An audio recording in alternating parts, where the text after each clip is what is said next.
Psychologie de la forme,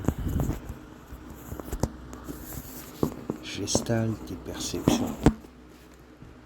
Si le mot allemand Gestalt se traduit par forme, ainsi Gestalt théorie signifie théorie de la forme.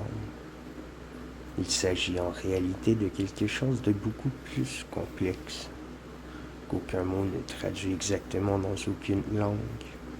Aussi, a-t-on conservé ce terme de gestalt aussi bien en français, où il est entré dans le dictionnaire, qu'en anglais, en russe ou en japonais. Point d'un cube imaginaire, le verbe gestalten peut être traduit par mettre en forme, donner une structure signifiante. Le résultat, la gestalt, est donc une forme structurée, complète et prenant sens pour nous. Par exemple, une table prend une signification différente pour nous selon qu'elle soit recouverte de livres et de papier ou d'une nappe et de plats. Sa gestalt globale a changé. Dans un cas, la table est un bureau de travail et dans l'autre, une table destinée au repas. Autre exemple, lorsqu'on regarde les étoiles, chacune d'elles est un stimulus visuel. Pourtant, on peut facilement les organiser en constellations, en ensembles formés de stimuli. Ainsi, l'image mentale que nous avons en tête est une forme et peut être évaluée par notre esprit en tant que telle. Par exemple, en la nommant la grande ours. En fait, dès notre naissance, la première forme importante que nous reconnaissons est une gestalt. C'est le visage de la sage-femme. Le nouveau-né n'en perçoit pas encore les détails, mais la forme globale est signifiante pour lui. Nos perceptions obéissent à un certain nombre de lois, ainsi une totalité. Dans cet exemple, un visage humain ne peut se réduire à la simple somme des stimuli perçus. De même, l'eau est autre chose que de l'oxygène, de l'hydrogène. Une symphonie est autre chose qu'une succession de notes. On constate ainsi que le tout est plus et autre que la somme de ses parties, un de ces principes phares de la théorie de la gestalt. La théorie souligne aussi qu'une partie dans un tout est autre chose que cette même partie isolée ou incluse dans un autre tout, puisqu'elle tire des propriétés particulières de sa place et de sa fonction dans chacun d'entre eux. Ainsi, un cri au cours d'un jeu est autre chose qu'un cri dans une rue déserte. Être nu sous la douche n'a pas le même sens que de se promener nu sur les Champs-Élysées.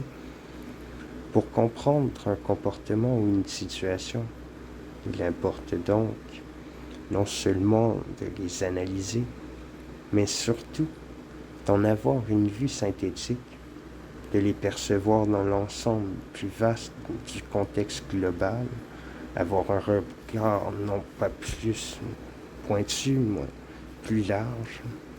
Le contexte est souvent plus signifiant que le texte. Comprendre, c'est prendre ensemble.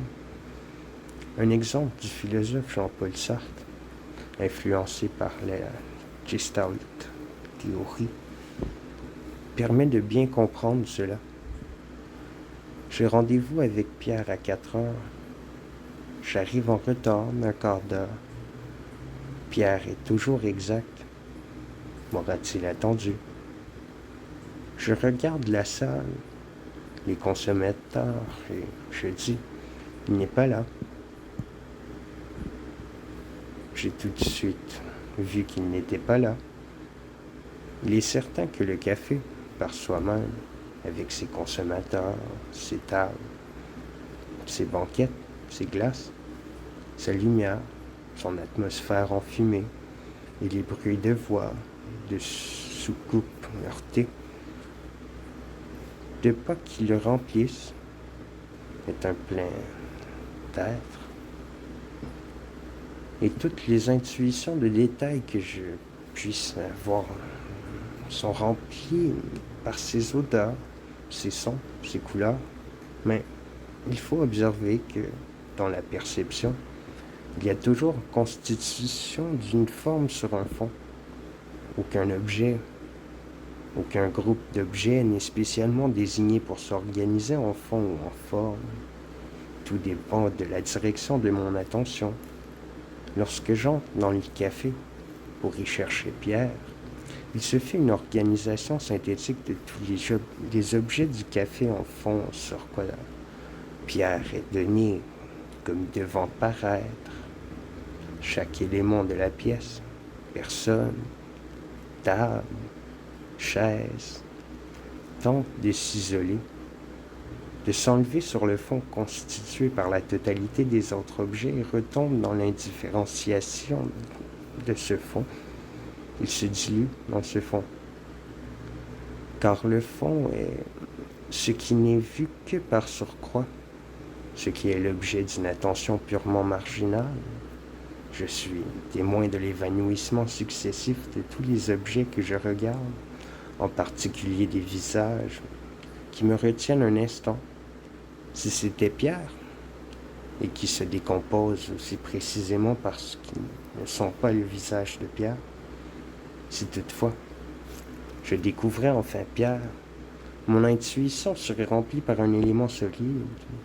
Je serais soudain fasciné par son visage et tous les cafés s'organiseraient autour de lui, en présence discrète. Jean-Paul Sartre, L'être et le néant, 1943.